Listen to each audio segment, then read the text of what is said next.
Recebi uma demanda hoje falando assim: ô Cassiano, se eu fizer o meu paciente assinar esse termo de consentimento sobre a questão da imagem dele, eu tenho quase certeza que ele não vai deixar eu postar, porque é muito complexo, etc, etc. Beleza, vamos lá, né? Aí ela, como percebeu essas consequências diárias ali, ela falou assim: já sei, vou pegar uma parte apenas daquilo que eu operei para poder fazer um antes e depois e não vou solicitar a assinatura do termo. Mas cuidado, isso é um grande erro que pode acontecer com você e eu vou te explicar. Por que a tese da não identificação não resolve? A resolução 2336, que teve vigor agora, 2023, 2024, do CFM, ela é muito clara, no sentido de que é expressa todo o uso de imagem, mesmo que não identificado o paciente. Então fica condicionado o quê? A sua prévia autorização, independentemente se é uma parte pequena ou não. Porque o seu representante legal, ele precisa dessa anuência, porque ele pode se identificar. E não é alternativo o consentimento, não existe substituição do termo.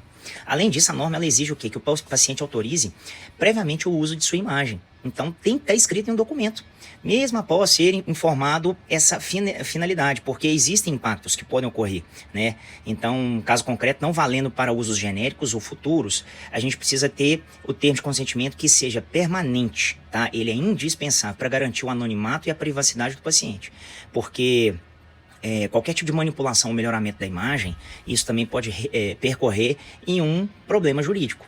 Então tem alguns pontos aqui que eu quero deixar para vocês que vai quebrar um pouco a segurança, né?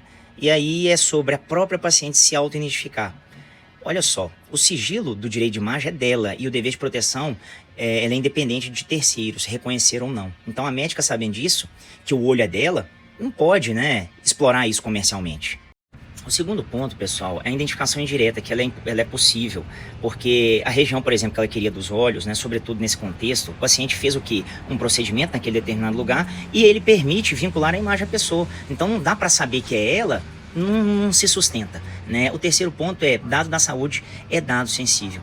O artigo 5º da LGPD ele é muito claro em relação a isso, né? Sobre as questões de uso de imagem, de marketing, sem base legal, que é validado na questão do sem consentimento específico destacado. Então o artigo 11 ele vem falando sobre a exposição que a médica, né, pode trazer e aí pode ser processada por isso. Então o risco real ele é tríplice, né? Ele é ético-disciplinar, infração de apuração pelo CODAME ou CRM, civil do uso de indevido da imagem, quebra de sigilo e dano moral, independentemente do prejuízo comprovado, e LGPD, ANPD, que é tratamento de dado sensível sem base legal, existe uma sanção administrativa e as multas chegam a 2%, né, até 50 milhões. A resolução ela é muito prática e ela resolve o problema comercial dela, que é o quê?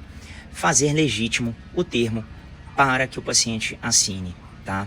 A saída é redesenhar, às vezes, esse termo, porque, às vezes, o que assusta o paciente é o que a autorização ampla, aberta e vitalícia. Então, um termo específico proporcional e revogável pode ser assinado sem essa resistência. E aí eu proponho algumas coisas, né, que eu disse para ela, sobre a finalidade única ali, de delimitar, né, o seu push apenas para o uso educativo, pelo procedimento, que vai ser nos canais denominados ali, Instagram, aí você vai denominar aquele local, que o prazo ele é determinado e a revogação pode ser de qualquer tempo, que existe o poder da vedação e edição e manipulação de qualquer sugestão de resultado garantido, colocando a imagem dela já cortada, anonizada como camada adicional de proteção, não como substituto do consentimento. Então, assim, a gente consegue, com esses recortes, né, para que ela possa gostar mais do termo, e agora um pouco mais curto, e isso vai proteger ela nessas 3 esferas, né, dessas exigências, e extremamente num caráter educativo, vinculativo, específico para registração, para registrada nos seus termos, porque assim ela consegue fazer essa publicidade. Sei que ficou um pouco longo, mas a questão é que a gente tem que abordar no todo, né? Não adianta colocar pílulazinhas e hacks aqui que não existem. O direito é complexo, ele muitas das vezes tem que trazer um cunho educativo, como eu tenho trazido cada vez mais para vocês, e eu tenho certeza que se alguém pegar um caso desse, vai conseguir resolver dessa forma, porque vai te proteger. E, né, se você souber aí de algum médico que está com esse mesmo problema, caminha para ele, manda isso para alguém que às vezes interessa, né? Tem certeza que, né, vai ajudar, né, essa pessoa. Meu nome é Cassiano Oliveira, aqui a medicina encontra o direito.